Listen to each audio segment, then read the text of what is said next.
Wow. Thank you. Yeah, wow is right. Summary of my impression of what you did.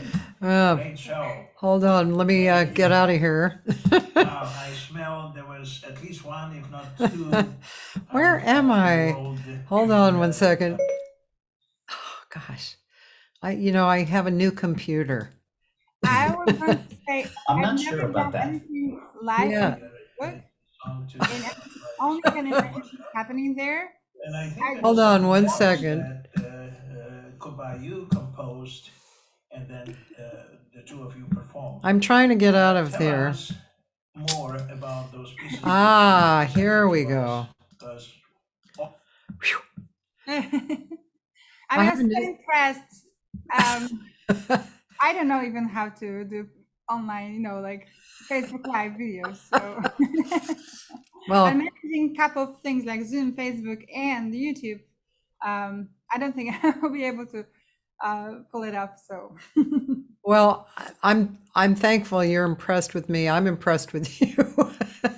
But for things I think are much better. But yeah, it's I'm just doing things while we talk, just to kind of ignore me here. But I that was that your creation there, your show from your house, or was that done for a particular show?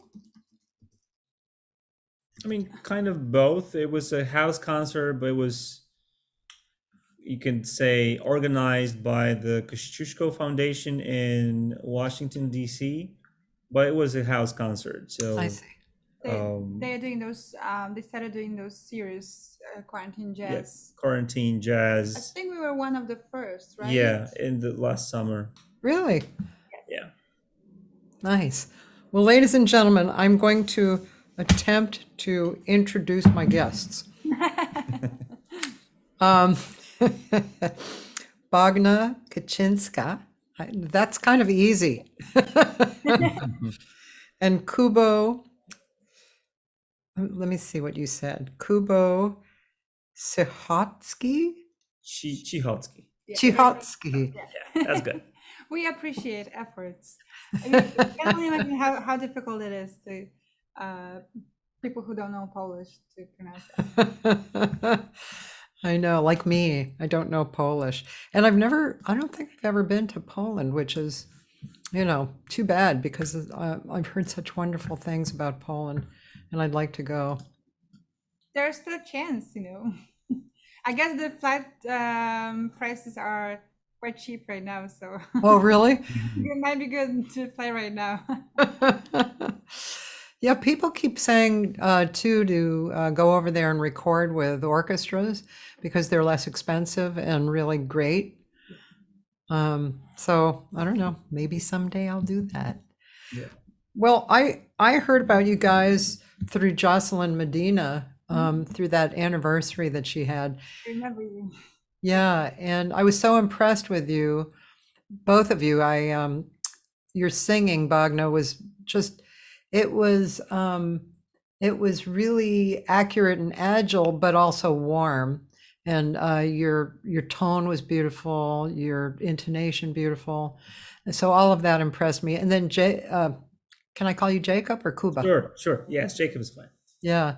The moment you touched the piano, the first touch, I totally was sold, which I always take as a good sign, of course. Yeah. And when I've told people about you, I keep saying they're like blue whale musicians, because we had the Blue Whale here. That was really just a wonderful and very distinct venue, with that, that opened the doors for a lot of great young and modern jazz talent, that was, any night of the week you could go there and just be wowed by everything, it was wonderful, wonderful. Mm-hmm. So yeah, thank you. And I can't wait to find out more about you because, well, yeah, I want to know where you came from. I know you've been in New York for a while because Bogna and I talked a little bit. Did you guys come to New York together or did you meet in New York? Mm-hmm. It's going to be many times throughout today's conversation. It's going to be an awkward situation when we don't know who's going to say. We came together in 2010. Okay. To study at Bogna went to study at Queen's College, and I studied at City College. So we actually found a place which was close to neither of those. The farthest place ever. So we lived in Brooklyn near Prospect Park. We just found a good price. So she would go to Queen's College, I would go to the City College. Quite far. Ridiculous. But yeah, that's how it started. But you were you married or did you know each Uh, other before? No, we we had met in Poland mhm. at school in Warsaw, and by the time we came to New York City, we've known each other for like 5 years, 5, 6 years. But we've been Something like together as a that. couple for a year, I think. By the time we came to New York Yeah, City, something like that. so actually, as a couple, we've spent more time in New York City than Yeah. in Poland.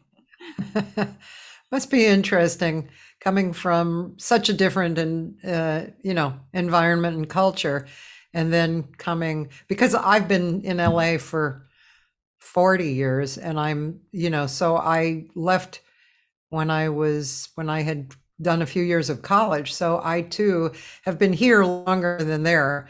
But of Mm. course, those early years for me were very strong and significant, family growing up and then college and Boston was kind of a very, you know,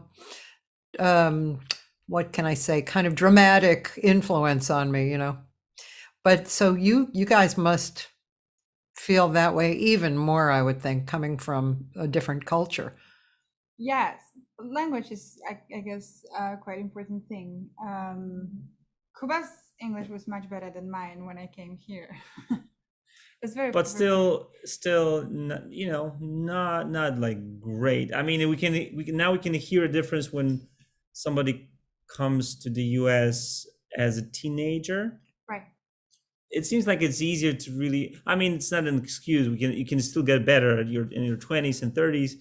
But it seems like it's easier when you go to like elementary school here or high school and you learn the language like pretty early on. Yeah. But And you also like soak with the cultural things, like when you have conversation with someone says something about the show that you have no idea about, then you Yeah, kind of feel like you're movies, left books. out from Yeah. from that community. But yeah, it's New York is also it's part of the deal, right? And pretty we are here international. for something, so It's, Yeah, New York is very international, so it So- kind of makes it easier. yeah, to blend in. Yeah, Definitely. because there's a whole community think, which is, open. I always find when I'm speaking to people who I'm not sure understand English, that what is it called? There's an English word for, and I'm sure there's a word for this in all languages, but it's like a sentence that really doesn't mean the literal thing. It means something else. And people know, like, oh yeah, they know about yeah. that. So I'm always really aware of that when I'm talking with international people, because I just don't think those things necessarily cross over. I guess we keep learning. Yeah. There's still some things, but I guess in a way, if I go to Poland, it actually happens once in a while. I go to Poland, to my hometown, and my mom would still use some expression in Polish that I wouldn't know. So we still learn about any languages, because it's like it's like an ocean. It's like really wide spectrum of so many different little things. So, but we definitely keep learning about English. and feels like we always have this carrot, in front of us. So there's always some goal to reach. There's a language too, like Yeah. actually, because we speaking at home in Polish, but those are like conversation. Okay, let's cook, let's do something. But like But I feel like I lack conversations in Polish. That's I could go beyond just the regular conversations. I feel like I'm still not yet in English, in the place that I would be satisfied with, and I keep on forgetting things in Polish. Well, I've been to Japan a lot over my life, and what the thing that's interesting in Japan is their humor is based on words and meanings.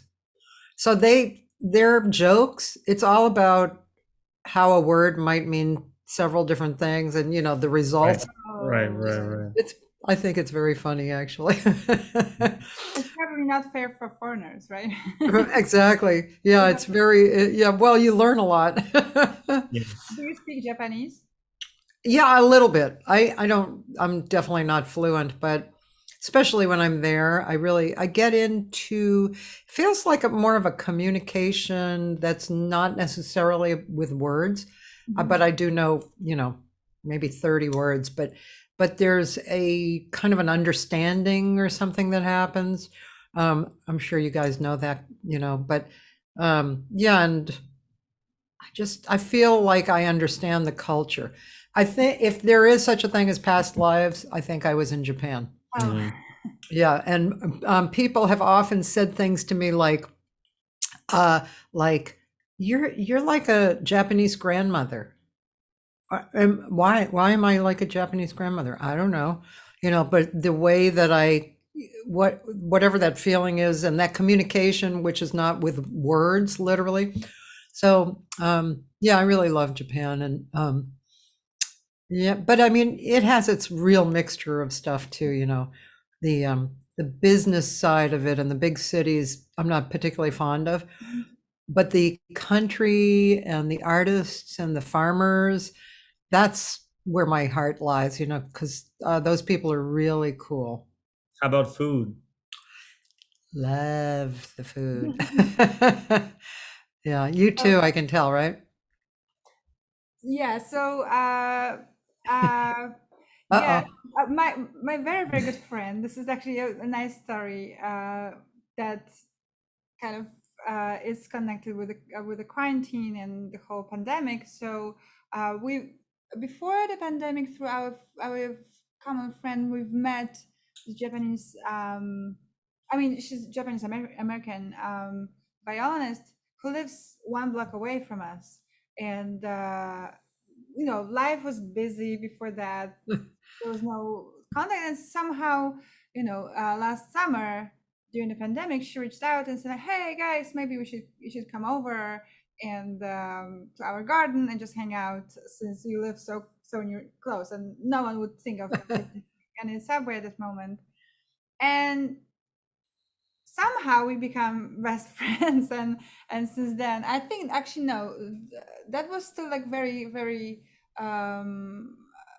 We saw each other once or twice until the Christmas, and there was Christmas party, and since then we probably seen each other much more than I've seen anyone in my life, like almost every single day. Wow. And she Which- introduced. Which probably wouldn't happen if No. there was no pandemic. That's That the definitely would not have advantage, happened. actually. And also, she introduced something. us to some Japanese food, showed me some Japanese grocery stores, taught me how to Oh. make udon soup. Oh, cool. I really Okay, love that. can you make my favorite dish? Okonomiyaki. I don't know what is that. Okay, you need to learn about I'm okonomiyaki. just a very, very beginner. Well, okonomiyaki is it's kind of like it's kind of like a pancake, but not really a pancake. But it has some kind of like a what do you call it? Like a mixture in it, like a pancake does. Then it usually has cabbage and various meats or fish, as people would add them, and an egg, and it's done on the grill, and there's a special sauce that really makes kind of everything come together, and really, if I could eat it every day in Japan, I would. Mhm. Yeah, So it's you so don't good. know how to make it yet. Well, kind of. I mean, of course, you can find anything on the web, Right. And they do tell you how. I mean, it's not that hard. It's just, I mean, they always cook it on a grill, so that might make a difference too, but it's really good, and it's pretty healthy for you. So I that's think the other thing, right? most of the food is healthy. I know. Yeah, that's kind of cool. Yeah. Yeah. That's a great story. Yeah. I wanted to ask you, I'm not going to leave either one of you out asking deep musical questions, but being a singer myself, of course, I want to ask some singing questions. So one thing is that song that we just played, and also the song that you guys played for Jocelyn's thing. So those songs were quite lengthy, and great. I mean, they weren't boring or anything like that, but they were quite lengthy. And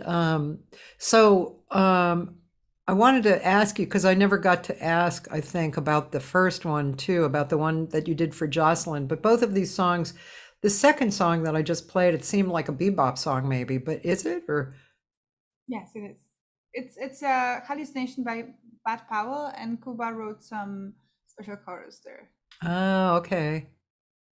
And what was the other song that you did for Jocelyn? The other one, if I think I know which one you mean. There was Brincando con Theo by Lea Freire. I never know how to pronounce that name. Yes, I But think you said that was a that. Brazilian composer's tune. Right. That was gorgeous. So, and the songs seemed long. Did you just do the regular form, or did you do something more that Kuba wrote or that you wrote? Or With hallucinations, I'd say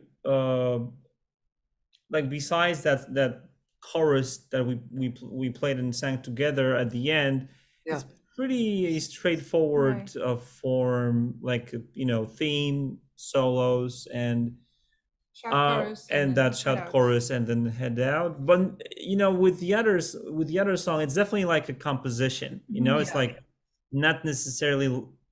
You might want to.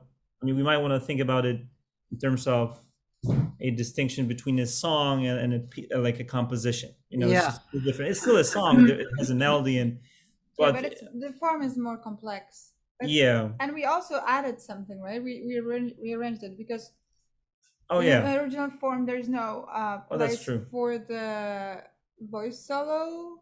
And I think since that was the only tune that we were doing, we thought that maybe it's good to just Yeah, add some vocal. So we kind of extended it. Yeah.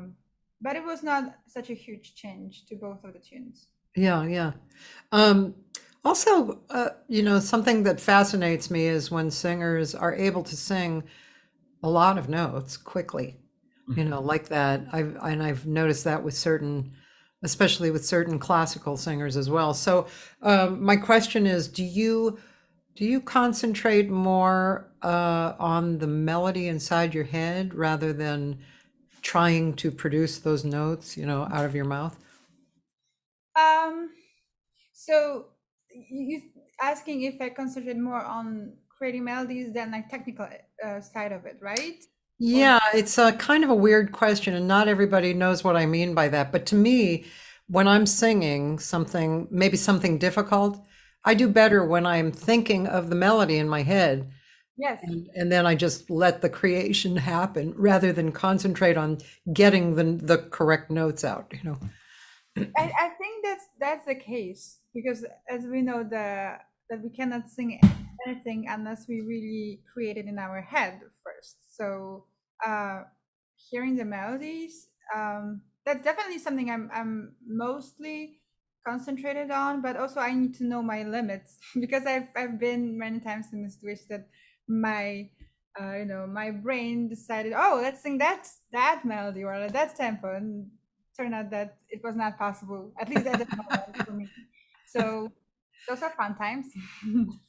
But yeah, I think I just focus on what I want to sing and then try to make my body do that.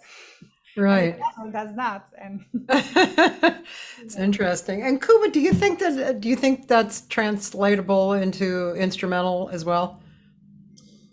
Sure. And actually, I'm not sure if that's obvious to everybody, but Bogna plays violin, and she has she did her education like for but in classical field. classical, but still the idea of playing, like if you play like a lot of Baroque music where the melodic aspect is quite, I mean, it goes so many places. You arpeggios, you go scales. I mean, it's not necessarily like the most obvious singable just like couple notes. You know, if you think about a melody, oh, this is just a song, a few notes that you easily recognize. With Baroque music, it's often like goes places, so many places, you know. So it's just in like complex melody. So I think it's if it's in your finger, I think it works both ways. If it's if in your fingers, it's easier to sing. Like I actually started singing. Like she's helping me. So So pandemic does weird things to us. and you know, and yeah, and if it's in your head and in your fingers, it's easier to sing it. Like that's pretty. Like many of the, I mean, I'd say many of the improvising, not singers, but like let's say if you take a improvised vocal solo, but by an instrumentalist, it often bless you. It actually makes a lot of sense because the person, even though maybe the vocal aspect is not perfect, but it's still the notes and the rhythm and many of those most like the obvious musical aspects are there, you know. So anyway, but I like to think about it at least a little bit like a vocalist would. So still that element of breathing and phrasing, I'm not always there, and that's something I work on, but it's definitely an ideal, you know, to have that kind of connection between your phrasing and breathing. So, you know, I think they complement each other, those fields. Yeah, I agree with you. I mean, I keep thinking about people that I've admired and listened to, and let's just say that's one of the things that I can admire. You know, there's a great pianist here, Josh Nelson, and he did a concert last week, and I heard that. I heard this complete connection and a flow of ideas, and it was astounding. It was just, you know, it was astounding. It was really beautiful. Yeah, that's just one of the things that personally I can admire about listening to an artist, you know. If I can add one thing that I just I don't know if we talked about it or I talked to somebody else about it, but it's actually interesting when you sing three notes, da da da, and you hold it. It has to me, it has a different meaning when you play it on piano. It's just, I mean, you can like this, you know, you might not agree. I mean, some pianists will say, oh, but you know, the sound of the piano is such a rich sound, you know, but still voice. I mean, it's, you know, it's pretty obvious that you can do with the one single vocal, like with the sound more, and the voice itself is pretty. I think that because we, you know, as human beings, we just so much more attached to the voice than to the sound of instrument, and so we are also much more emotionally attached. When I teach, then you know, sometimes I've noticed that some beginners, they have problems with repeating the melody that I play on piano, as if they don't have any problem with repeating melody that I sang, just because there's this connection in the brain that you have to develop in order to process the sound of instruments, as if it's so natural for our brain to absorb the sound of the voice, because that's where we probably are, you know, set up to receive with much better from the environment. So I think that also might be part of it. That's interesting. Yeah. I think about one student of mine who he wasn't really a singer for years and years, but he wanted to sing, you know, and he was a writer and he played ukulele and, you know, a real cute character. And sometimes it's interesting because sometimes singing something, of course, his range is different than mine, but sometimes singing something will connect him, as you say, and then sometimes the piano will connect him. And I keep trying to I really believe, I mean, I believe everybody can sing, you know, and when people can't sing, I think they just have these blocks in the way that just, you know, and many times the blocks are, oh, I can't sing, you know, stuff like that, you know, that somebody told them, or, and they made it so real that they blocked their hearing, you know. So I always try and make it easy, you know, familiar, you know, it's just, you're just not familiar with the sound going in and coming out. That's all. You just have to get familiar with it, you know. But yeah, the human voice, of course, is so, I mean, it's the core, you know, it's the core of who we are. And those lucky enough to be able to speak, you know that. One time I had an interesting experience as a teacher. My friend was a booking agent, and he called me up and he couldn't speak. And so he came over, and what had happened was he was dating a deaf girl. And, you know, deaf people, they speak like this, you know, they get, you know, they are looking for a sensation of some kind of vibration, but not necessarily the sound or resonance. And so once I found that out, I had him waste air because he wasn't using air. You know, he was shutting it off, right? And in an hour, he had his voice back. But it was just really very interesting because he had been, you know, around this deaf girl and her friends, you know. So I do have lots of thoughts about voice and connection between voice and our, you know, our thoughts and emotions, in the psychologically how that affects our voice. I also have been going through some voice issues this year. And that also, part of it was, you know, teaching via Zoom with a very, very bad posture, looking through my left shoulder because my piano was here. And so that was very bad, but also psychologically, if you're not super well, I think you cannot expect your voice to be in shape. If you struggle with, I don't know, with emotionally, and you don't feel secure, you don't feel confident, and no, pandemic is happening around, so you cannot expect your voice to be, I mean, you probably, again, depends on the person. There are some people who are totally fine, but to me that pandemic made a huge impression on me. So that was my first one. I was really not prepared. my first one too.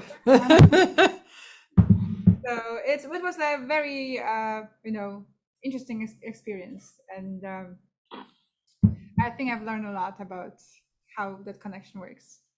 Yeah, I don't know about you guys, both of you, but over the year when I've performed online and live, but you know, even online, I've I haven't felt like my 100% person, you know, because of course you're not using yourself a lot. And it's different practicing and playing music with people. But also I felt an acceptance from the general public, like, it's okay. We know what's happening, you know. Did you guys feel that too? I mean, like the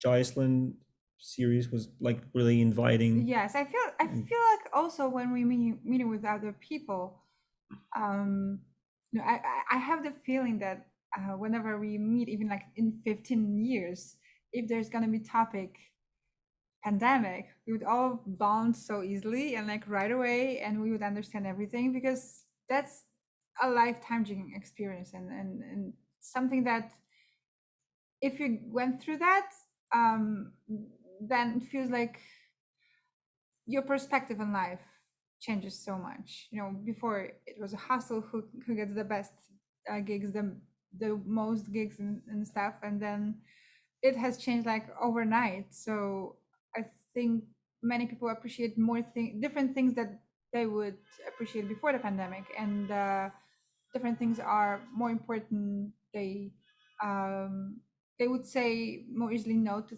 things that they would agree to before, because the other things, would be more important than just playing again one more gig or things like that. So I think like the understanding of the community, it's much bigger. I just hope it would last for longer, I know a lot of people say that actually. Yeah. So what do you two? How do you two do? What do you do during the days? Are you practicing a lot, or do you find yourself doing more personal things, or are you starting to go out and do some music stuff? I think it's been changing since the beginning of pandemic, of course, and it's been differently for both of us, since I was very, eager. Yes, let's take advantage of pandemic. Let's learn this and that and that. And then I started having problems with voice, so of course I would not practice for a while. I'm now back on track and trying to do things. But I think it's Kuba practices a lot, as always. And he also had project. He recorded an album during the pandemic. This was January. So basically, just before the pandemic started, I already had something like planned. It actually was postponed, but still, a lot of the things happened somewhere in the like along the road. So so I had stuff to do, even though it was not like super specified. I had to postpone the recording session a few times because first it was I was supposed to do it in the before the pandemic, and then that started, and then okay, let's do it in December, but no, we have to move it, push it back again. So anyways, but in the end I did it. So I had stuff to do, and we had those duets. We had right. It feels like since we are mostly at home now, less and less, of course, because things are opening again. But it felt like, yes, we're going to be able to do so many things, and apparently days fly so fast, because also you don't count things like cooking, because before you would just leave in the morning and you would eat something, grab something on the way, and you would not worry about that. And now you have to plan cooking. And yes, I think just general, like just we teach some, we practice and work on music. We were doing those jigs, right? We have we have many ideas of what to do with our time. Currently, some projects are still happening, or they're waiting to happen. So yeah, but teaching is definitely part of the routine, and we kind of got used to that idea. I mean, being in New York, not super easy to make a living by just playing. I mean, many people do different things. So we actually, I think we actually got into, I maybe for me was later, but for both of us, teaching is actually, we feel, satisfied, if it Yeah. works well, and if it's the right conditions. I mean, sometimes right students, but it's not exactly about that. Just the idea, of working on focusing on progress. But yeah, we have different projects, and it's we're trying to move forward, and planning for the next year or two. and now things start happening. We live nearby the club Terasa 7, and they've been thriving. I think they've opened last summer, and it's a very nice place, quite unique. It's very small, of the shape of triangle, and it hosts jazz and some folk music. Yeah, Latin folk, it says on the website. It's Latin folk, and also rock immigrant and folk. That's what I say. So it's many of many different influences. things. and it's the only place like that in Queens. Like there's no other jazz club in Queens that open up that would play jazz. So a lot of great music, and it's actually pretty. It's been Right. open. I mean, last couple of months with with different. I mean, different ideas. Like outside, they were like building a stage outside, and it looks really So great. actually, because of pandemic, because they were allowed to build things outside, Yeah. the very small triangle-shaped place, they've got to own like half of block almost, and The with parking spot and the sidewalk and it's I think it's the highlight of this pandemic for us, because so many great music has been happening in just 5 minutes walking distance from our place. So we try to go there quite often. So for us, that's a very, very nice, inspiring thing that's happening. But also many places in Manhattan are opening right now, and we have planned to visit them. Cool. Very nice. That's very inspirational. Yeah. We have stuff opening up, and we're about to really open up mid-June. And I have a gig that twice a month that is with a good band, and I do a set, and then I do, believe it or not, a jam session. Oh, that's great.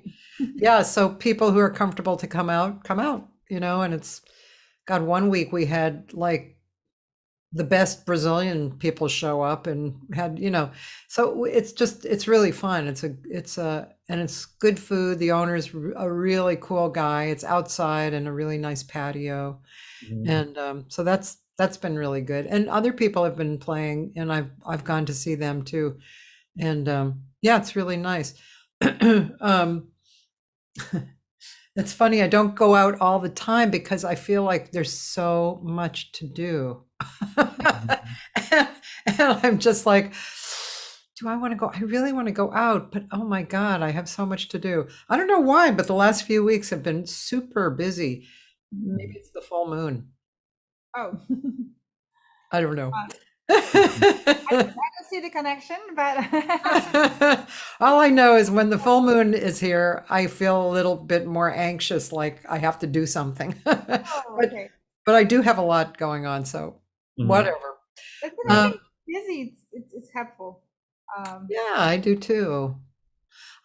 And I also have definitely noticed if I'm feeling at all uncomfortable, that all I have to do is start creating, and I'm fine. Yeah. So that's a really nice lesson to learn, and especially during this year, because we could have felt really uncomfortable a lot, Yes. Hey, Kuba, can you direct me to something to play? Sure. Let me see. And let me just say that if it's under like some big company name, it's kind of bad because they can take me down or they take the music. So it's a little more personal kind of stuff would be good. Just give me one We second. don't do anything for big companies. Only the small ones. It's really interesting what like Facebook, I just don't, I keep saying this, but nobody ever listens to me from Facebook. But Facebook and YouTube, why don't they just charge me to use something and then give the money to whomever instead of taking it down? Why? I just don't even get, nobody wins like that, And but anyway, they do, and over the last year they've done it several times, even if it's the artist's product. Sometimes, I think it's how we choose to play the music on Facebook or YouTube, like the choices that we make, and we might say, yeah, I want money from everything, or some kind, this is kind of vague to me. Their algorithms are not always accurate. I have a friend violinist who does sometimes Facebook live. He plays some music live on Facebook, and mostly it's either his or some improvisations, and he once was taken down because the algorithm thought that he's playing some famous violinist famous piece. I was Oh, like, wow. flattering, but why did it take me down? That was not the thing. So Right, there's that. Yeah. so who knows? I Maybe actually sent it to you if you can. you want me, yeah. to send. It's actually something that I did during the pandemic. Just a piece that I played at home. Do you want You me could to put send- it, well, you could put it in the chat box on Zoom. Oh, I see.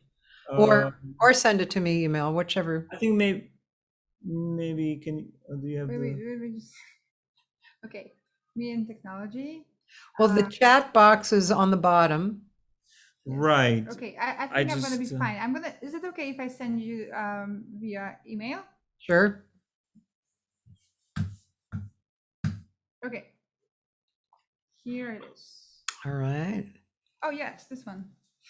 Right. I know what he wants to play. Let's see now.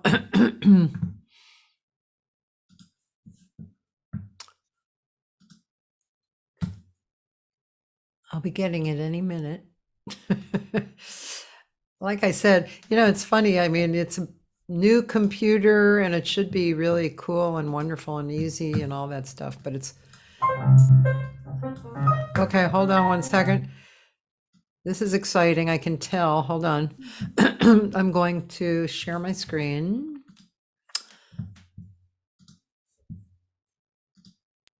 And make you larger than life, as they say. Here we go.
Whoa.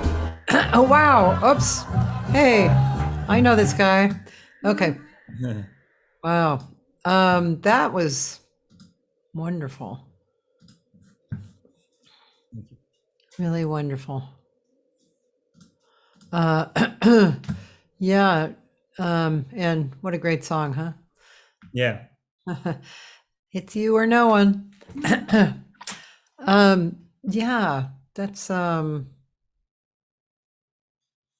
talk about what we were talking about before, the I guess immediacy of channeling through you with intention to the piano, but the whole thing is very it's very spiritual, isn't it? I mean, sure. If you sense it was, then it was to you, and it's also personal. But I'd say, yeah, I was definitely looking for something, for a wider spectrum of things to express. So Yeah.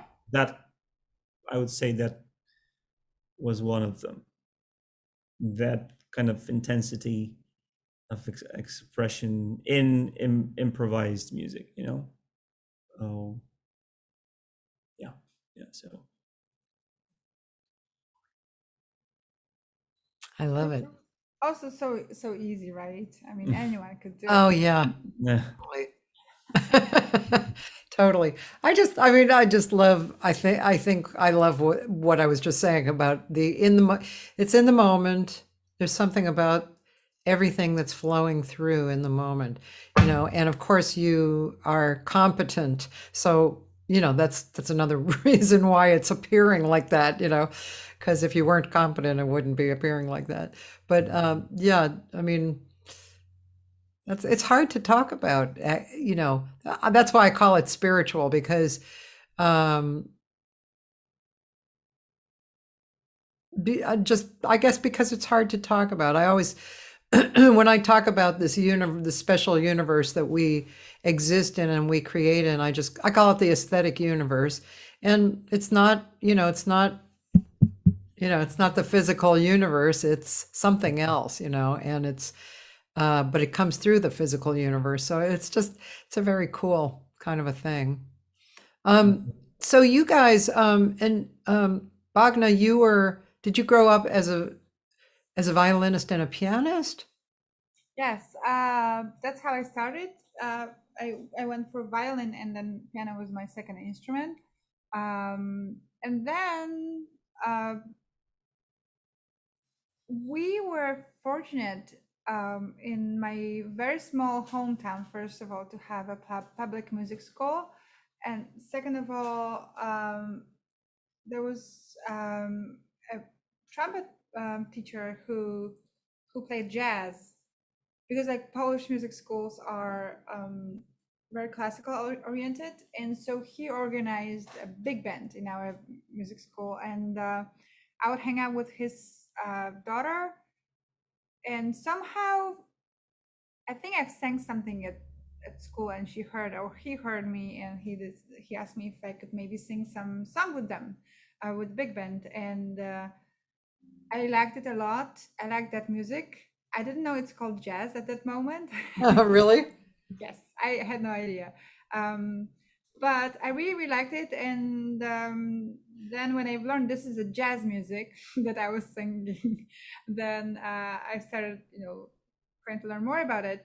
And I saw some announcement of summer jazz workshops, and I decided to go there, and I absolutely soaked with it, and that was it for me.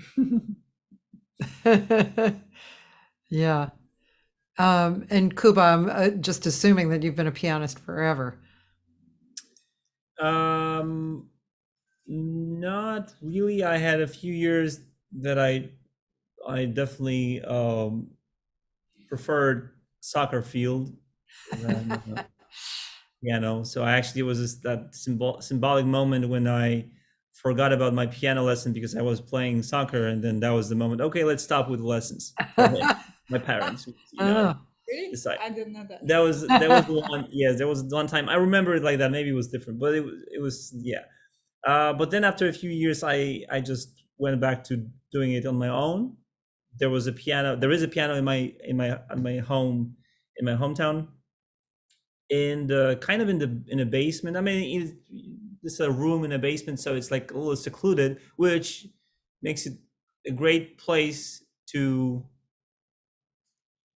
do whatever, right? If you really feel like kind of sad, okay, I'm gonna play my song. Or if you feel like I'm gonna just try stuff, I'm gonna play my favorite Pat Metheny group record on the speakers. I'm gonna play with it, and it's really loud, and it's kind of things. So basement actually works well. I mean, it's a small town, big house, so there is no like neighbor problem. Yeah. Anyway, but still, it was. I wonder like how much that actually affected it could have. It's hard to say. But anyways, but then the other thing is there were strong musical traditions in my hometown, in my family, and hometown as well, because there's this summer workshop that has been going on for like 50 years. Oh, which is a big deal for us and for Poland actually. So it's like every summer we are actually going there this summer as well, and then I'm going to be part of it as well. So also like all of these things kind of helped.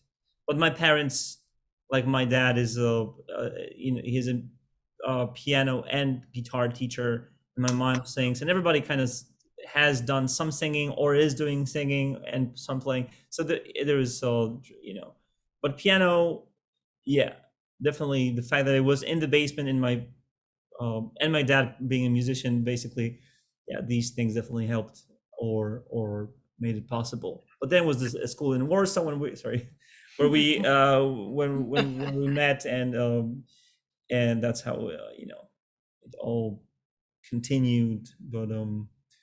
But yeah, piano was at the very beginning, before soccer, or at the same time.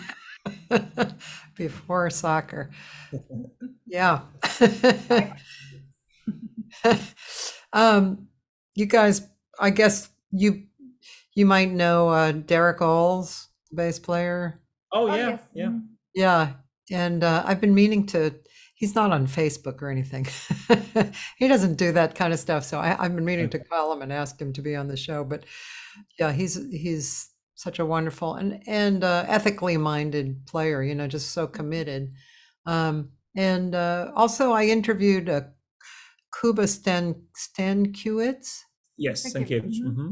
Yeah, I met him. Actually, I think I met him through Derek, and yeah, he and I had some connection. I think through. I'm not sure. I can't remember all of it now. There was some kind of interesting historical connection. I had an aunt who was Vivian Segal, and she was a singer, like in Larry Hart, Rogers and Hart Day, you know. And actually, I guess before Larry Hart announced that he was gay, she was going out with him. So yeah, and she was in the original Pal Joey, which was a theater piece. And anyway, something, I can't remember what Kuba was doing with that, but he's was doing quite talented. some project. I'm not sure. Victor Young. Yeah. Yes, that's correct. Yeah. Yeah, that's what I'm thinking. I've forgotten because our conversation was so long ago. Yeah, he's really nice. It was so talented too. Yeah. So as an American who's never been to Poland, I always hear over the years, I've always heard that Poland was a place that had very high quality music and especially jazz. And it was really open for creativity. Do you guys feel like that? I think so, yes. Like, back days, jazz music was associated with freedom because it was happening underground. It was I think, forbidden. Is that correct? At knowledge they have? beginning of communism in Poland, I think that's what it was, and there was a form of expression, right, of, you know, also rebel, and also that kind of culture. So it became part of culture very early for a country that is very distant from the you know the US and the origins of the art form. But it was so it had its own meaning from the very beginning. And I think that scene became something quite important, you know, and it started maybe a movement, you know, and a tradition of jazz in Poland. And I think also maybe the classical, I think we have quite a strong tradition of classical, contemporary, or 20th century composers. You would call it maybe avant-garde, but there is a common element between the two, I think. And there is that scene in Poland is also quite strong, you know, that avant-garde jazz. So, and I think we compared to the other countries around, we have quite at least we've had quite a large amount of jazz clubs and jazz festivals. I remember sitting in one and having a conversation with someone from that different country. I don't remember which one was that, and they were amazed. There's a club that has concerts every day, and there are different cities also. There are some jazz clubs. I think that club doesn't exist anymore. I'm talking about Tygmont in Warsaw, but that club actually was very, very important for me because it was in full. It was working. It was its highlight time when I was actually in Warsaw, and I was studying there. So I've been there every single day. But I think that's what we need if you want to get to a point where something becomes part of like general conscience. It takes time. So I think that might be because, although I'm not really aware of how the process, you know, what it was exactly, but it might have been the beginnings during communism and it's like the middle of like 50s like that. That's where the movement, the movies, I remember there were movies connected with that era, jazz music. movies actually about jazz. I actually played in a performance, like theatrical performance where jazz musicians, like from that era, where jazz musicians we were part of the performance. That's how it was related of the that was at that moment. So I guess also that's why maybe, but I'm sure in Western Europe, in Germany, France, or Spain, or England or Denmark, like they have also long traditions of jazz. So I don't know, it's hard to say, but it's definitely like we have some traditions, and it's good to, you know, it's good to, it also feels good for us because and we probably will go back to Poland, it's good to have that,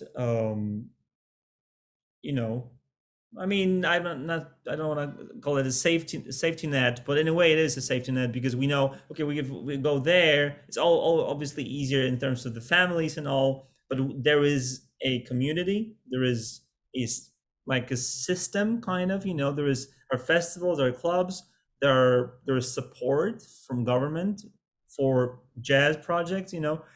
And there is a scene, and I actually, we were part of the scene before we came here, so I know many musicians who do really well, by playing jazz. Not actually, unlike here many times, meaning in terms of. Like here, where we're like beaten up because we're jazz musicians. Yeah. But I mean, just very specific. I'm saying, speaking about specifically New York, where it's just very hard because so many great musicians are here. But obviously, it's a place for of great possibilities. That's no question about it. Just it's not always that easy. Yeah, that's interesting.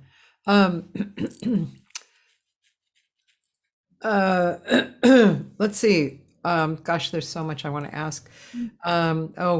Joyce Glasgow asked if we'd mentioned the late great Polish jazz trumpeter composer Tomasz Stanko. Okay. Yeah, we hadn't mentioned him before. There were definitely Right. many Polish figures, very important for that music, and or they are still. I do remember speaking with Kuba about that. I was so impressed. I think he sent me an article that just talked about, how many composers were Polish, and it was really it was impressive. I mean, I knew for a lot of the standards, most of those writers were originally from Russia. They came over, Russian Jews, as a matter of fact, who were born in the 1890s, and they came over, and I mean, it was the history of the Great American Songbook was, it was what it was. But so many wonderful composers who are Polish as well. Right. Yeah. We have we have like those two composers, Wasowski, Przybora. They were like Polish Rogers and Hammerstein. Oh. They write many tunes that are being played until now. In different. It's like the kind of songbook, important. their songbook is kind of Right. also in terms of just this style. It's like jazz, but with the strong classical, very sophisticated arrangements, very sophisticated poetry, but also Yes. smart and funny. And it's just it's actually, there were like two old gentlemen, and they were like. That's how they would call themselves. Yeah, that was And they the would name, have but a super. TV show, I think, Yeah. right? Yeah. And Wow. there was I feel, I think someone said that if they lived in US, they would be worldwide famous, like Roger Hammerstein. And Oh, wow. we had our own ones, but of course they wrote in Polish in terms of lyrics. But the lyrics are beautiful, and I think everyone who sings in Poland have learned at least one or two songs by them. Oh, that's so interesting. Yeah. Wow, that's cool. Speaking of lyrics and stuff, so Bogna, I haven't listened to enough, most of what I've found is wordless that you do. Do you also sing with lyrics? Yes, that's how I started, and for some reason I stopped. Because the thing is that I think I have maybe some type of personality disorder. You can call it this way, because I spent my childhood playing violin. So I think so when I started singing, at first, even if I sang with words, I would kind of did not pay attention to them. I would pay attention to, the sound, the notes, melody, rhythm, everything. And the words were the least important to me, which I now understand that it's not right. The song will not sound nice nicely if you sing with words and you don't pay attention to the meaning of them. But that was those were my beginnings, and because I had such a strong feeling of being instrumentalist who's just using voice to make some other sounds.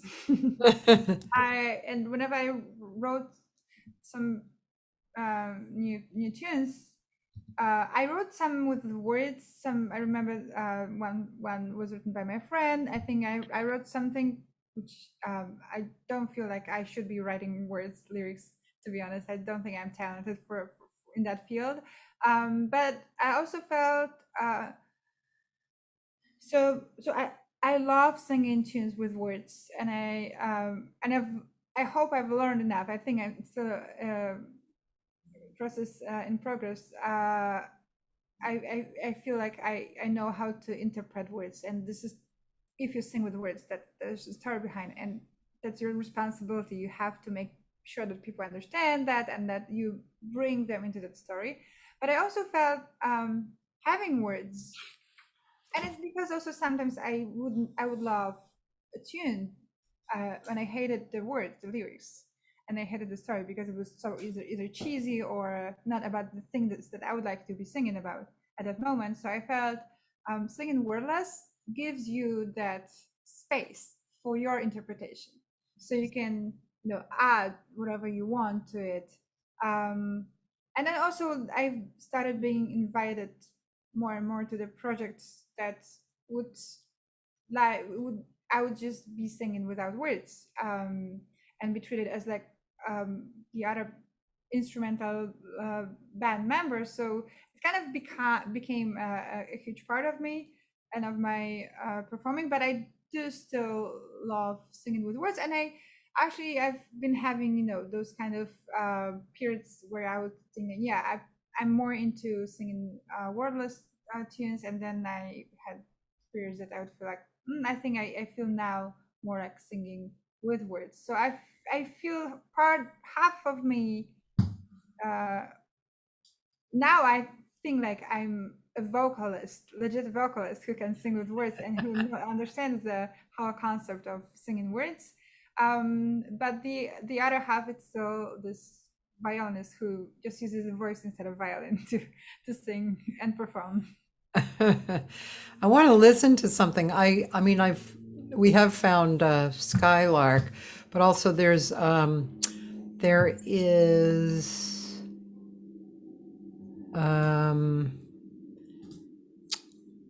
what I had found something else. I forget what I found because I must have deleted it. But is there something that you would like me to share? And by the way, would you guys write me down and send to me the? Oh, you did probably, right? Just right. Those names. Okay. Oh, yes. I'm gonna, and they you can find them also. So yes, you can play Skylark, but I actually just realized that I do have somewhere video of me singing one of the tunes written by Wasowski and Przybora. Oh, cool. It's in Polish. Let me just think. It was with Silvano.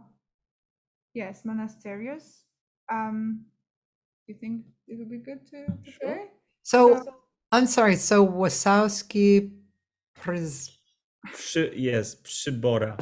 Yes. Okay, that's one person's name. No. Wasowski. It's his last names. Yeah, those are last names. And Starcy and Panawi. So that's the name of that duet. Actually, there was one more word, but that's you should find it. That duet that you guys did? Yes. No, I'm actually sending you right now. Starsi Panowie, what we send under the names. This is the name of the duet of those two older gentlemen. Oh, there's one duet. Is that correct? Well, so they were like, like a group. They kind of like show on TV, and that was their name for that I think show, and mostly they wrote for that show music and. But their last names were Wasowski and Yes. and so and what is Starsi Panawie? So starsi panowie means older gentlemen. Oh, And okay. that's the name of the show / the group, let's say. I see. That is cool. So their kind of trademark Right. / image, that's how they. Okay. So what I sent you right now to your email Yeah. is their tune, the tune that they wrote, that I performed actually at that place Terasa before the pandemic, with Silvana Monasterios.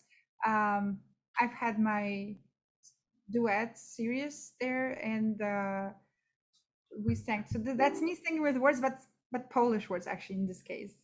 And the tune, it's called Zmierzch, which is sundown, and it treats about love, apparently, about a couple of people that I think they're in a moment they don't know anymore where they are in a relationship, and it's kind of shady. It's kind of it's probably falling apart, and all you can see is it's kind of a sundown situation. Oh, it's kind of dying down or something, right? Right. It's quite, I At think, least unclear. unclear. Yes, definitely, and with doubts, what's actually happening with us? Where are we right now? Where is that relationship going? It's quite poetic. It's hard to translate, really. Yeah, well, I wonder if different cultures really support different ideas. I think they do. And Brazil, the Brazilian songs seem to always contain love in its glory, love in its death, and the probability of both in every song. It makes me laugh. It's like, it's so dramatic and so inclusive of the whole picture. It's pretty interesting. Like, there was a song I sang and recorded called Velho Piano, which means old piano. And it talks about how love is so beautiful, but then becomes like an old piano sitting in the corner, like unplayed. There, but unplayed. So, in every song, it seems like there's something like that in Brazil. But yeah, okay, so let's hear. And this doesn't look like you, Kuba, on piano, right? No. So that's what someone else. I don't think we have recording of us playing it on YouTube. Right. No. Yeah. Right. Okay, let's see. So I'm going to share my screen and I'm going to play.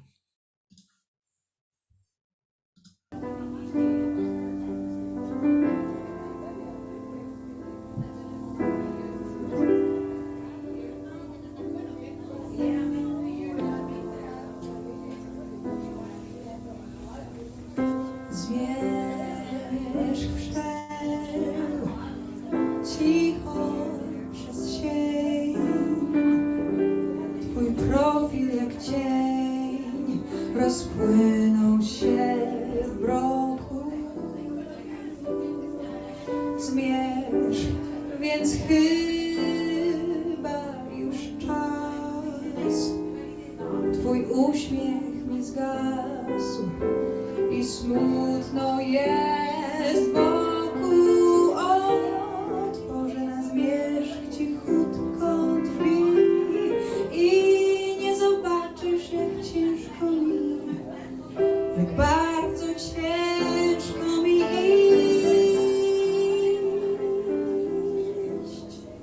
Ty zmierz, twój zakrył mi twarz i nie wiem, czy masz w oczach żal,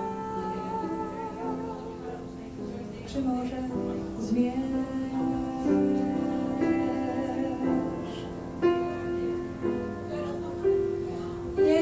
Jest między nami wiele ciszy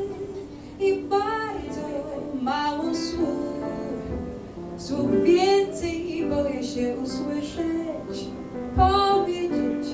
Mów. Nie wiem, co się za ciszą kryje, nie wiem, czy wiedzieć chcesz, więc może lepiej niech ukryje słowa i ciszy zmień.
Zmierz twą zakrył mi twarz i nie wiem, czy masz w oczach żal, czy może zmierz.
Oh, that was beautiful. Ah, you with the big band. Yeah, that's actually in my hometown, a big band from the, I think from the school that I used to attend to, with some of the few professional musicians joining as a couple. It's been a while. Yeah, it was 2013. Yeah, we don't have to list it.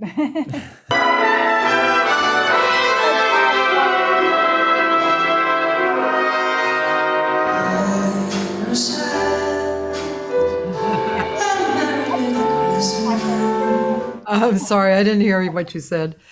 Yeah. You probably said, we don't have to listen to that. Yeah, it's those are Christmas tunes. It's hard right now. Yeah, that was a beautiful song. And I was thinking about the sound of the words and the language and the sound, and that yeah, sometimes it could be challenging, probably because there's because of the consonants that that Polish uses, right? That's Yeah. so true. We actually just recently had conversation with some friends of us who have performed in Poland. That was just amazing. That we have one vowel in like long word of consonants, and also for singing, it's like not so easy. The whole word that it's the title and happens a couple of times. It's zmierzch. It's like very little of the sound in it, right? So or iść. It's also like very percussion also sound, Yeah. but not the best for singing. So it's a And challenge to sing in Are the Polish. words like English where you can actually stretch out the vowel and it will be Yes, you okay? do, definitely, but still, you after you sing your vowel, you still have to sing some consonants. Right. There's time for that, but it's manageable. I wonder if, yeah, I actually don't really know or can think of, but maybe there is an example of a Polish song that uses even more of the, which Yeah. is, and I wonder if that's something that for a foreigner's ear would sound interesting or just a bit weird. But I guess you can make it, we can make it quality using different things. So I wonder if that's something that it might be actually interesting to like for our ear. I guess if you think about like a poem that uses a lot of, I don't really know a nice song based on that. Maybe we should write one. But maybe but I guess that would be interesting. Yeah. Because I mean, if I know something, that would be probably like an exercise, which is like for Brzęczyszczykiewicz Like we or have those like Kasia Szosa Sucha, and those kind of sentences made But it- especially for like yeah, for but Oh. it could be interesting, to have it in one song, to have those sounds and in the context of a nice melody and like an actual nice song. yeah, but then you would have to really think hard of the actual song because then you would have like very specific words to Yeah. match together, and then the story might be funky too. But maybe that's Could be Yeah. a comedy song, right. Yeah, maybe. Maybe. the easiest, right? Yeah, that's really interesting. Yeah, very interesting. Again, I think though, when you get connected with the delivery, the real true delivery, I don't think you really think about it that much, because the singer is singing, just their phrasing, whatever the language is, it fits into the music because that's what they're doing, Yeah, but at the same time, I guess, wouldn't you agree that with that little introduction, also it's a little easier to imagine what the song is about, and like, I mean, just to Yeah. feel what it is, right? Definitely. So like those two, little introduction, little like a title or something, plus the emotional interpretation, that already gives you more. Even if you don't know about the specific words, you can kind of, I mean, imagination, right? You can Yes, but also I must admit that I think I've been listening to someone sing in language I don't know, and even after the introduction, it didn't feel the same.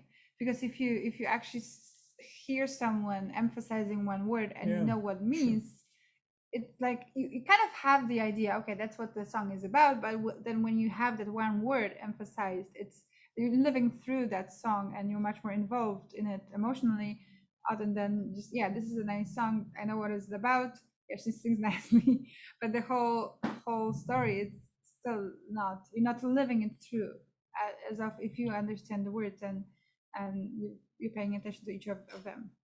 I agree. Actually, I want to make a little experiment. I won't play this whole thing, but I'm curious. Since we're talking about this, let's see if I play one song, and you don't know what it means, and let's see what would you think? Let me see. See, in my new computer, all of a sudden, I don't know. Nope, I don't know where the search is on my new music. Let's see. Hold on there. Okay, here we go. Does it play? Okay, you tell me what you think. From the vocal especially, but maybe the piano as well. Can you hear that? Yeah. Yes, we can.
Okay, that's like the verse. Mm-hmm. So what came to my mind was that someone is missing someone else, that's like the emotion of like a longing to someone, and it's definitely not the happy, oh, I just have won the lottery type of situation. Did I Yeah. guess? Or Kuba, you wanna- I want to hear what Kuba says. I mean, definitely a lot of space, which kind of, to me, relates to some possibly colder emotions, but also it could have been like an interpretation of a lullaby, I would say, like a slow and kind of like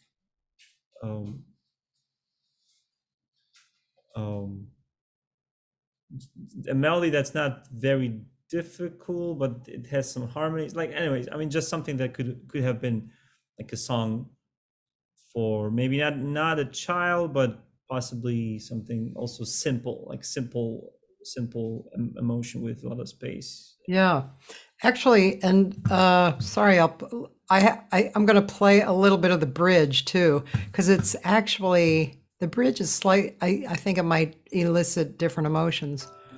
Here we go.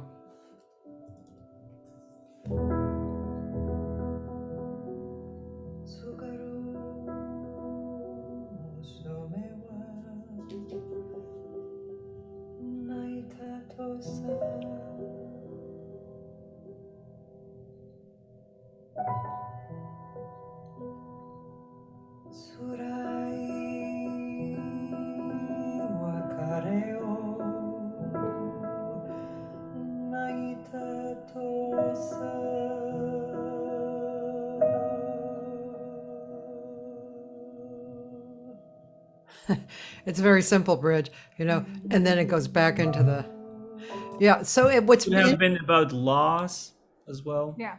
yeah.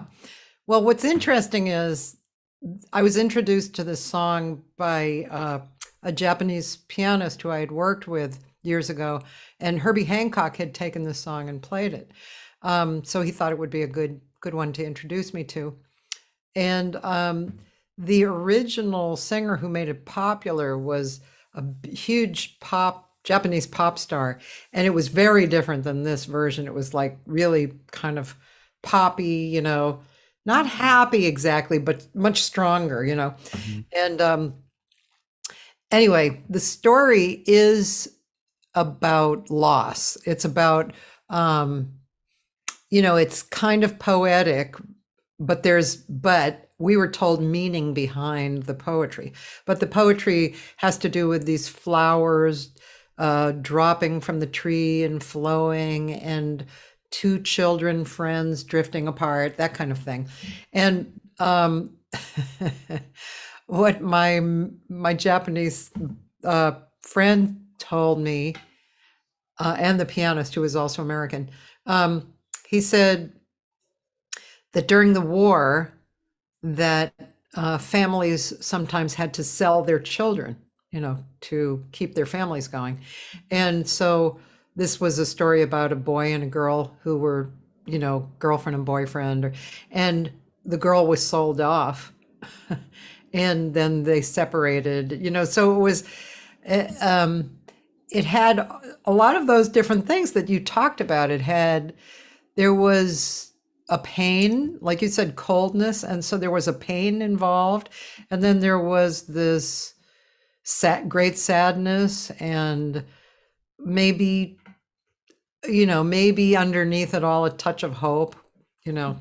You know, so anyway, I just thought that was an interesting experiment after what we were talking about. Yeah. It's called Ringo Oiwake, which means flower blossom. Oh, yeah.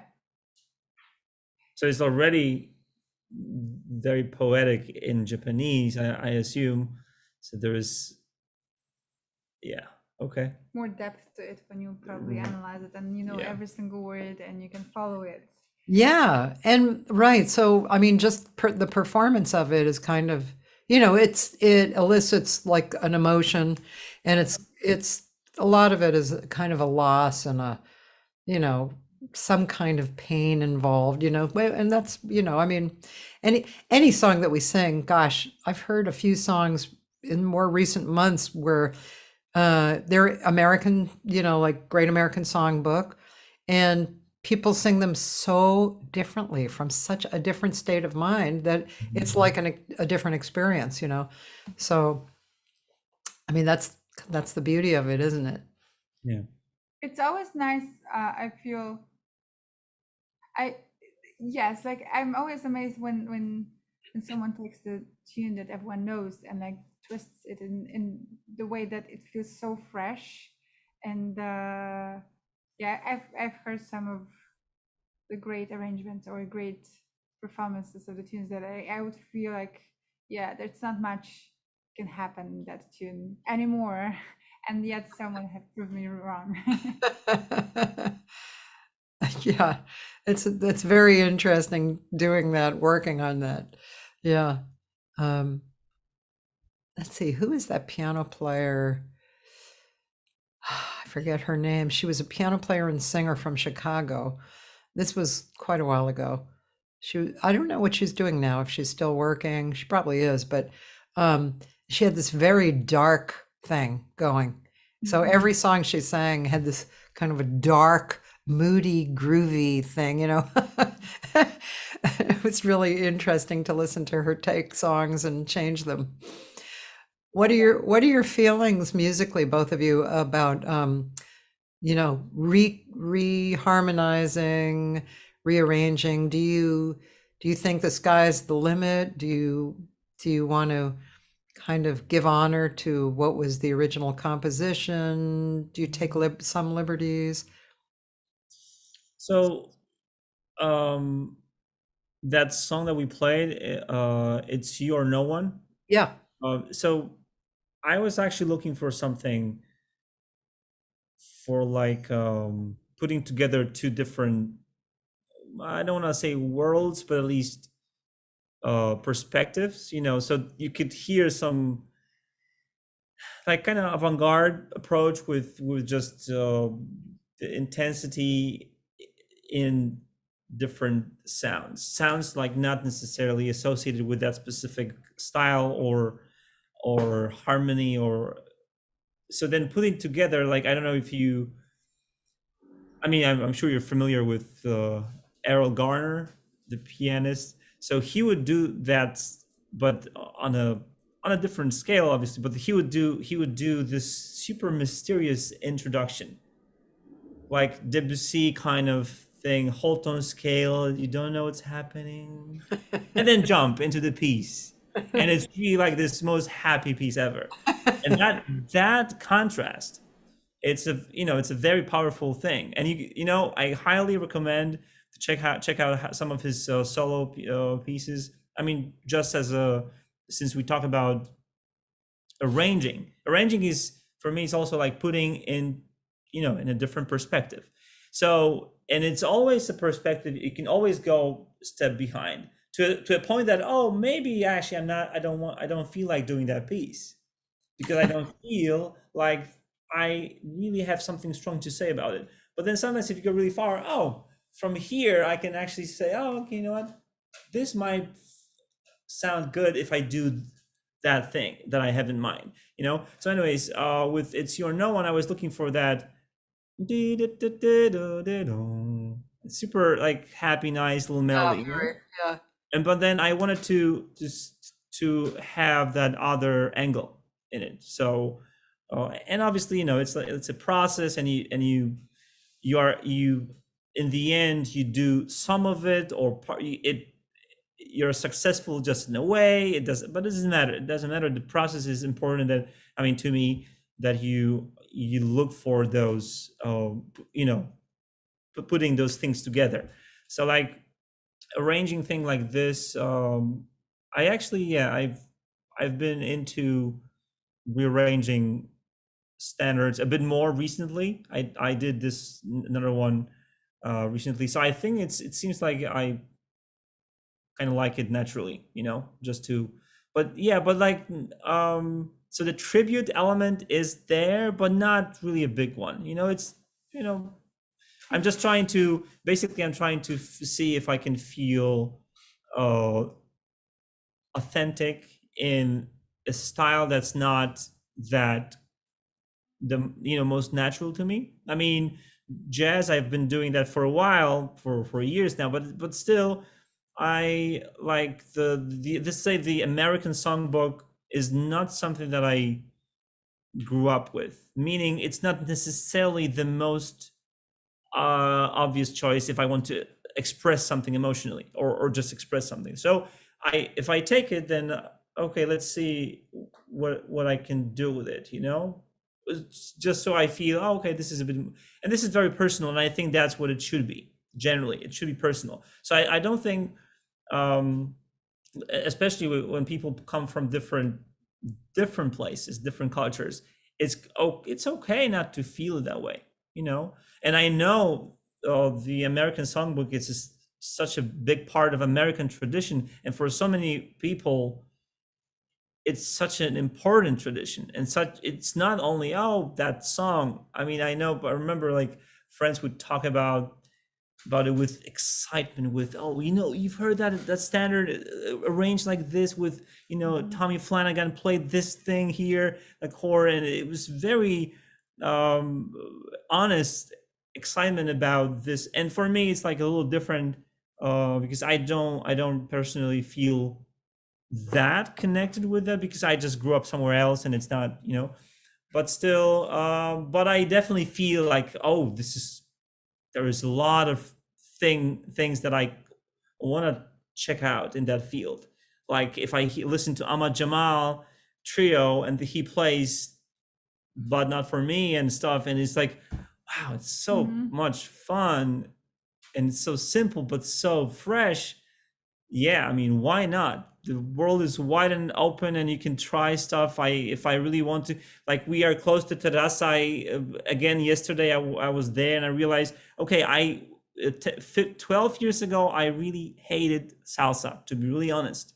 Hated, no, sorry, maybe that's too strong. I just didn't really get it, and I didn't listen to it, and now I love it. If it's played live and it's Yeah, great, and by that great plays, musicians. it's just it's like, yeah, your body starts moving, and you can do it, but just it's like But it has also, to be natural, you know. yeah, but also I feel so some tunes. I remember I loved some tunes, but I felt the only idea I have for them is just to perform them in the original setting, because I don't feel like any change that I would have any idea to do would make it better.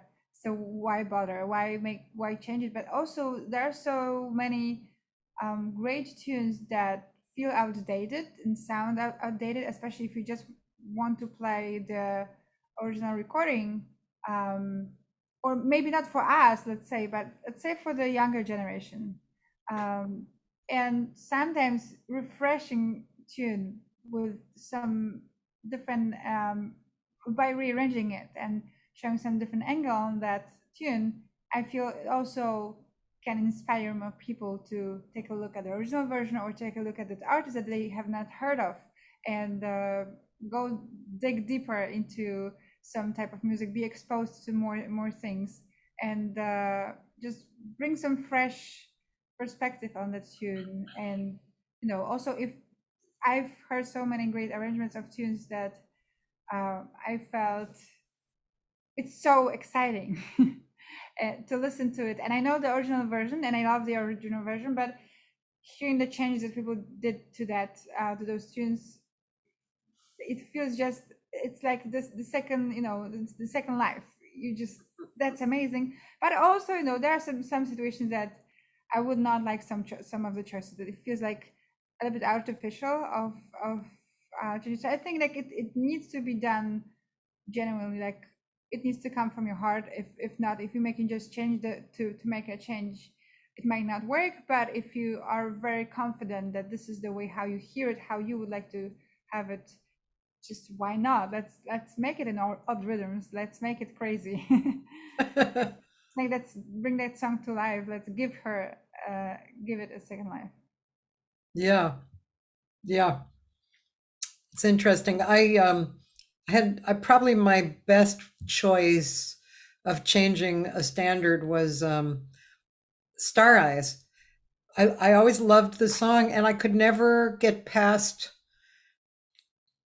Carmen McRae's version. It was great, it was Latin, and it was perfect, and I really wanted to sing it, but I just always heard her in my head, and I couldn't get past it.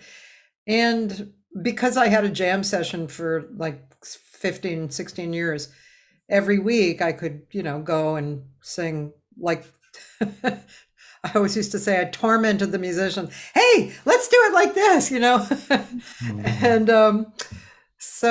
but I found that doing Star Eyes as a waltz worked great. And it's not 100% of songs work as a waltz, it just doesn't, it's just how the melodies are written and everything. But Star Eyes is a beautiful waltz. And so I've done it, and I've had arrangements of it, and it's really, it's beautiful. Star eyes, that to me is what your eyes are. It's really quite lovely. I mean, I'm a big fan of jazz waltz anyway, because it's just the nicest groove, But and Star Eyes is a great song. So yeah. You both teach, right? Yes, we do. Do you teach in schools or privately? Both. You have to really do a lot to survive, don't you?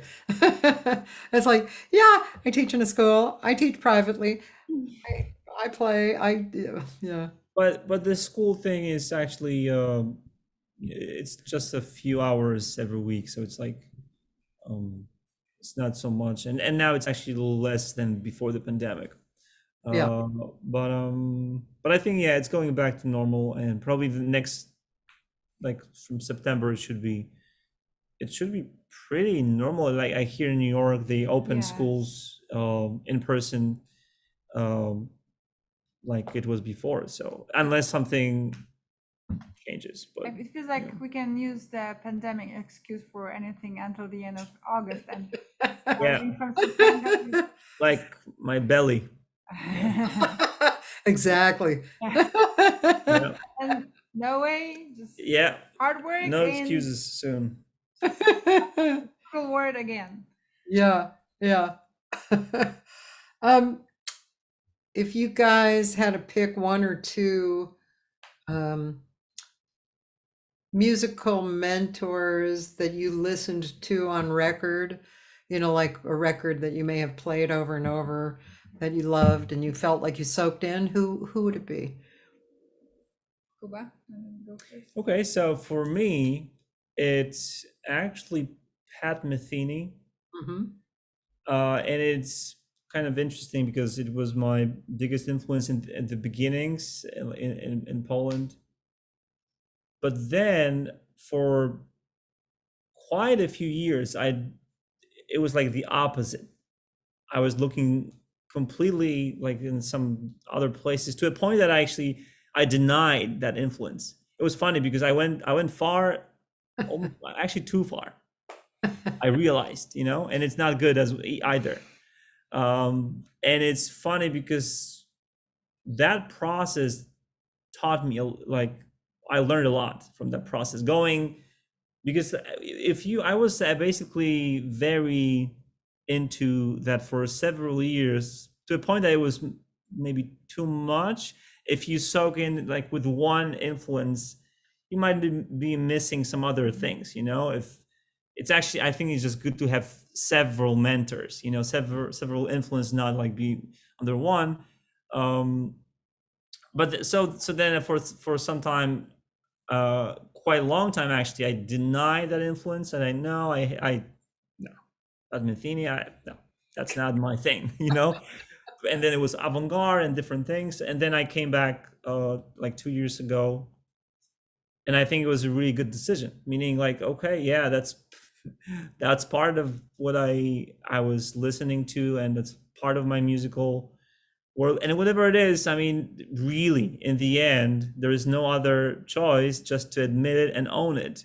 Any other choice, it would have to be part of some weird approach or theory to make it worth it. Just, oh, now I'm going to deny everything and I'm going to be, but I'm going to make some kind of value and quality out of it. No, I mean, for me, it was like, yeah, I love it. I mean, parts, not everything, obviously, but then also like an influential figure for me in terms of just kind of like perfectionism and approach to work, and some of the things he's been a busy artist, and that kind of approach to work as a musician, that kind of inspires me a lot as well. Pat, you're talking about? Pat, yeah. Yeah, I like Pat Metheny. In fact, I wrote lyrics to one of his earlier songs called "In Her Family." Oh, okay. That's actually probably one of the, maybe might have been the first one that I learned on piano. Really? How interesting. Yeah, actually, he has told many people that he likes my lyrics. Like, Oh, yeah, and he gave me permission to publish, nice. There's another song that I sang of his, who somebody else wrote great lyrics. If I Could. Yeah. Is that from like the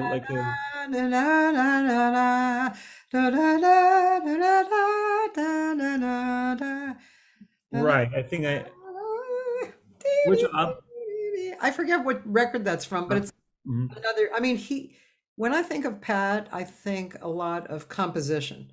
Yeah.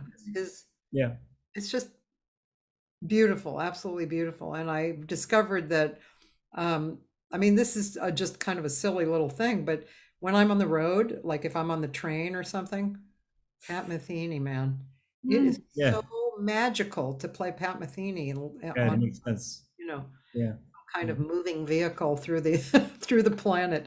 Yeah, but I've heard it before that people would take it for the road, and I think he also admitted that like many of those songs were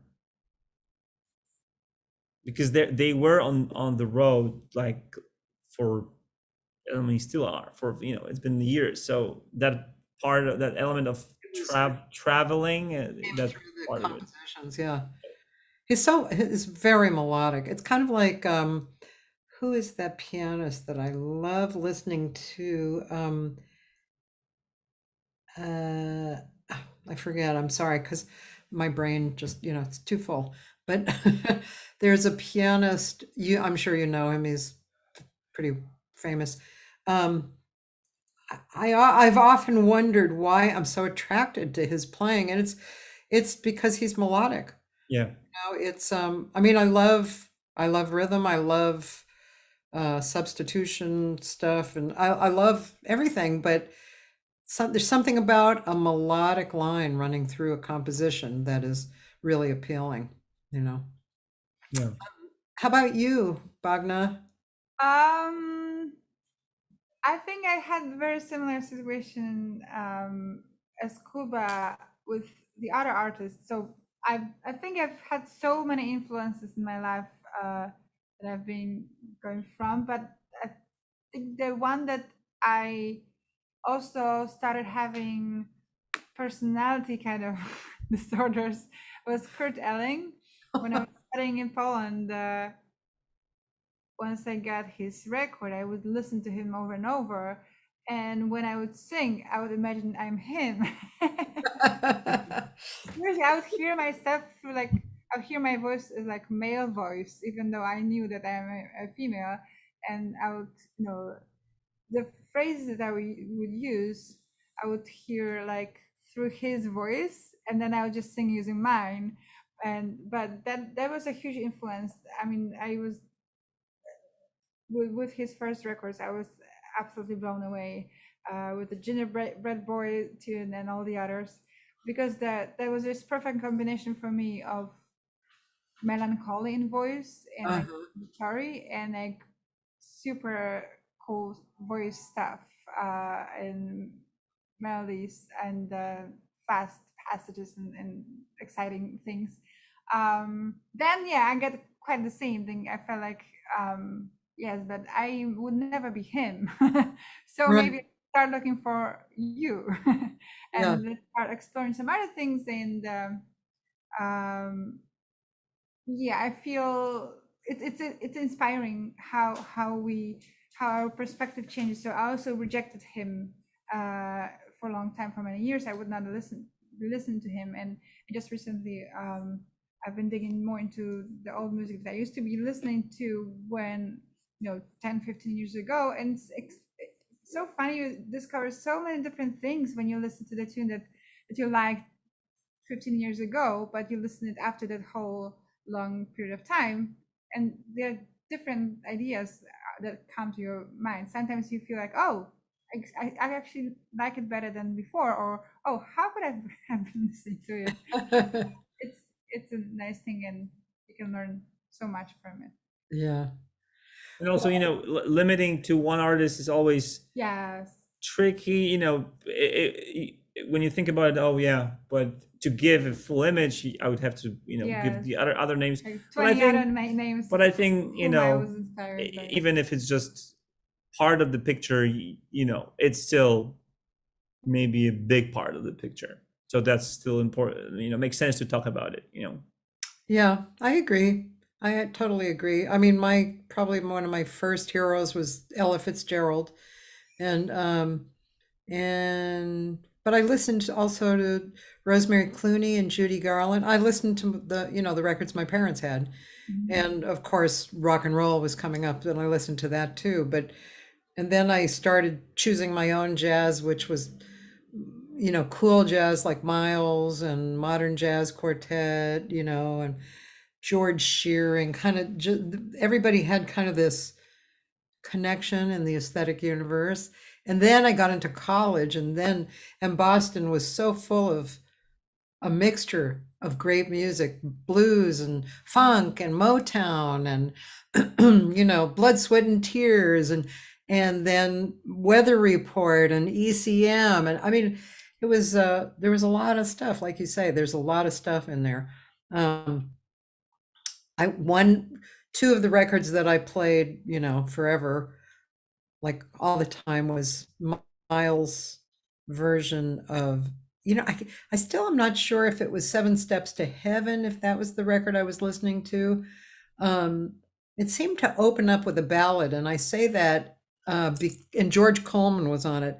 I say that because every morning I would put on the record when I was in college. And so that one, and Marvin Gaye, What's Going On? I replaced that record several times. That was so crucial at that time, you know, in every way, you know, socially and politically and musically, and it was a great record. So yeah, we're made up of different things, totally, you know. Like a sponge that soaks, you know, things inside. Yeah. Well, thank you guys so much. It's been 2 hours. And it's been just such a nice conversation. So glad to know you. I hope that we stay connected, and keep me informed of anything that's cool that's coming up for you too. And who knows, maybe I'll get to New York next year just to visit. I don't know. Jay Clayton and I keep saying that we need to have a gig together in New York, so maybe that'll happen. But even if it doesn't, I'll definitely come and maybe I can hear you guys live, you know. It's been a pleasure to talk to you too. Thank you so much for the invitation. Oh, you're welcome. Totally, you're welcome. And just to my guests listening, let's see. So right now I'm doing Monday through Wednesday live, and then Thursday through Sunday I post from the archives. And by the way, you're number 285. Or maybe are you 285 and 286? I didn't really think about that. It's probably more like that. Oh, okay. Either of those, they are great men. Well, tomorrow I'm having on a pianist who was originally from, I think he's Swedish. I think he's from Sweden, Håkan Graf. He's a guy who played in, you know, maybe 20 and 30 years ago, he played a lot with a lot of kind of fusion jazz and stuff. He was really strong on the synthesizer, and he's a fabulous player and very interesting character. So he'll be on tomorrow. And then Wednesday, I guess you guys know Gabrielle Stravelli. Yeah, so she'll be on Wednesday. She's another person, believe it or not, I had not heard of her before Jocelyn's hang. And I mean, how can you can't know everybody. You just no matter how big they are on both coasts or either coast, you know, or wherever. And then the rest of the week, Thursday is drummer, composer, author Michael Steffens, who actually lives in New York. And Friday, Sherry Williams, who's kind of a classic singer who, when I was in my 20s, she was really doing a lot of these very elegant jazz gigs where she's kind of like a Nancy Wilson. Yeah. Anyway, she's on Friday. Saturday is a writer who actually is the editor for an online publication that used to be in paper, you know, hard copy. Tom Meek, and he's the editor for LAjazz.com. And then Sunday, we're going to end off the week with a guitarist, author, really great individual named Jacques Lejour. So that's the week, everybody. And, you know, as usual, if you go to my website, you can see more information. So again, thanks so much for hanging out, you guys. It was a real pleasure. Likewise. Thank you so much. Have a great evening. You too. You too. Bye-bye. Bye.